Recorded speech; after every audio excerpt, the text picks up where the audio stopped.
Ancient Greeks मानते थे कि आसमानी बिजली ज़्यूस के गुस्से के कारण होती है, पर कई बार थंडरस्टॉर्म के दौरान स्फेरिकल शेप्स की लाइटनिंग बॉल को भी देखा गया है। साल 1753 में एक ऐसी लाइटनिंग बॉल सेंट पीटर्सबर्ग के जॉर्ज रिचमैन के सर पर लगती है और उनकी मौत हो जाती है। उनके माथे पर लाल निशान बन चुका था और उनके कपड़े भी बुरी तरह से जल गए थे। इस स्ट्रेंज फेनोमेनन को बॉल लाइटनिंग कहा जाता है, पर आज तक कोई भी इसे एक्सप्लेन नहीं कर सका है। मगर ऐसा नजारा किसी ने एक रेलवे प्लेटफॉर्म पर होते हुए नोटिस किया था, जिसे आप देख सकते हैं। जरा इस अजीब से सब्सटेंस को देखिए। इसका नाम है ओडोरलेस स्टार जेली स्लाइम और ये 13th सेंचुरी से ब्रिटेन में जगह जगह पर मिल रहा है। पर आखिर ये है क्या? लोकल्स मानते हैं कि ये सब्सटेंस धरती पर मीटियोर्स के साथ आता है, पर रियलिटी में दुनिया का कोई भी स्लाइम आउटर स्पेस का लो टेम्परेचर नहीं झेल सकता। और जब मीटियोर धरती के एटमॉस्फेयर से गुजरता है तो टेम्परेचर इतना ज्यादा होता है कि ये धरती की सरफेस तक पहुंच ही नहीं सकता। कुछ लोग इसे फ्रॉग के स्पॉन्स कहते हैं तो कुछ से डियर के स्पर्म्स मानते हैं, पर स्टडीज में इसमें से कोई भी डीएनए नहीं मिला है और रियलिटी में कोई नहीं जानता कि आखिर है क्या।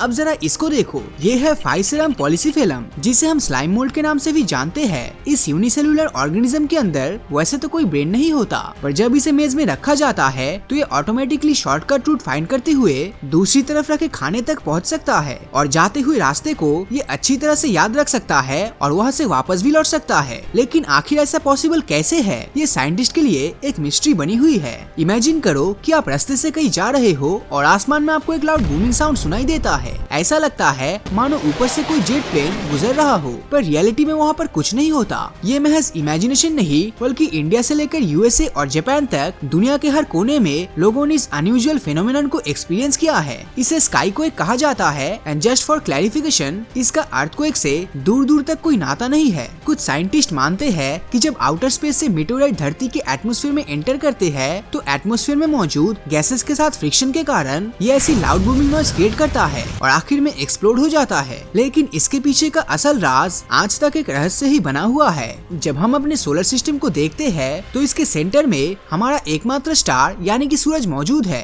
इसके बाद 4 रॉकी प्लैनेट्स है जिनकी साइज काफी कम है और फिर आते हैं 4 गैस जायंट्स, जिनमें से हर एक प्लैनेट अकेले 4 रॉकी प्लैनेट्स पर भारी पड़ता है। पर जब हम सोलर सिस्टम के बाहर नजर डालते हैं तो हमें ऐसा नजारा देखने को नहीं मिलता। धरती से 40.7 लाइट ईयर दूर एक्वारिस कॉन्स्टेलेशन में ट्रैपिस्ट 1 नाम का एक सोलर सिस्टम है, जिसमें एक अल्ट्रा कूल रेड ड्वार्फ के अराउंड 7 प्लैनेट्स खोजे जा चुके हैं। ये सभी धरती से थोड़े बड़े हैं और यहाँ लाइफ की पॉसिबिलिटीज भी काफी हाई मानी जाती है, मगर इन सभी की साइज में कोई मेजर डिफरेंसेस देखने को नहीं मिलता। कुछ साइंटिस्ट इसके पीछे का कारण जुपिटर की ह्यूज साइज को मानते हैं। उनका मानना है कि अर्ली सोलर सिस्टम में जुपिटर ने अपनी साइज और पावरफुल ग्रेविटी के कारण इनर सोलर सिस्टम में मौजूद प्लैनेट्स की ऑर्बिट को बिगाड़ दिया था और इसीलिए हमें आज सोलर सिस्टम का ऐसा स्ट्रक्चर देखने को मिलता है। वही कुछ दूसरे साइंटिस्ट इसके पीछे का पॉसिबल रीजन इंसानों की लैक ऑफ कंप्लीट नॉलेज को बताते हैं। उनका कहना है कि हमारे पास दूसरे सोलर सिस्टम के कंप्लीट मैप्स नहीं है और इसीलिए हम वहाँ पर मौजूद ऑब्जेक्ट्स और उनके इफेक्ट्स को ढंग से नहीं समझ सकते। इमेजिन करो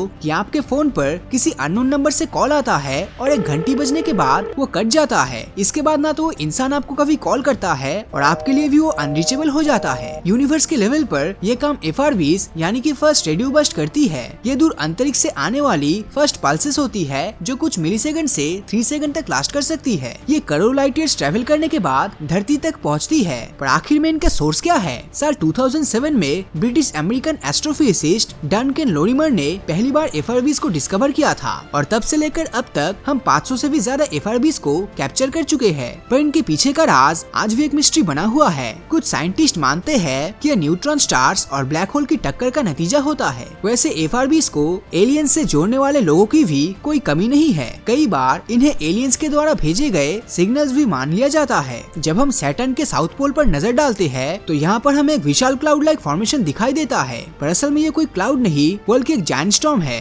हार्वर्ड यूनिवर्सिटी के कुछ साइंटिस्ट ने एक बकेट में पानी लेकर इस स्टॉर्म को सिमुलेट करने की कोशिश की और अपनी स्टडीज में उन्होंने पाया कि ये स्टॉर्म अकेला नहीं है बल्कि कुछ छोटे छोटे तूफान इसको सराउंड किए हुए हैं और इसको एक हेक्सागोनल शेप दे रहे हैं। ये हेक्सागोनल स्टॉर्म समय समय पर अपने कलर्स भी बदलते रहते हैं। कोई नहीं जानता कि ये स्टॉर्म कब और कैसे बना था और सैटर्न पर ये कब तक लास्ट करने वाला है। इन सभी बातों को सुनने के बाद एक सवाल तो आपके मन में जरूर घूम रहा होगा कि आखिर हम इंसान यूनिवर्स की मिस्ट्रीज को सॉल्व करने की आखिर कोशिश क्यों कर रहे हैं। 1970s में लॉन्च किए गए वॉयेजर मिशन का हिस्सा रहे कई लोग 2022 में इसके सफर को देखने के लिए जिंदा भी नहीं बचे। महान साइंटिस्ट सर स्टीफन हॉकिंग ने ब्लैक होल की स्टडी के लिए अपनी पूरी जिंदगी डेडिकेट कर दी थी और हम इंसानों ने उनकी मौत के 1 साल बाद जाकर ब्लैक होल की पहली इमेज कैप्चर की थी। सर आइजैक न्यूटन और एल्बर्ट आइंस्टाइन की भी कई थ्योरीज उनके लाइफ टाइम में कोई खास इंपॉर्टेंस नहीं रखती थी, पर उनके जाने के इतने सालों बाद आज उनकी थ्योरीज के बिना फिजिक्स का कोई एग्जिस्टेंस नहीं है।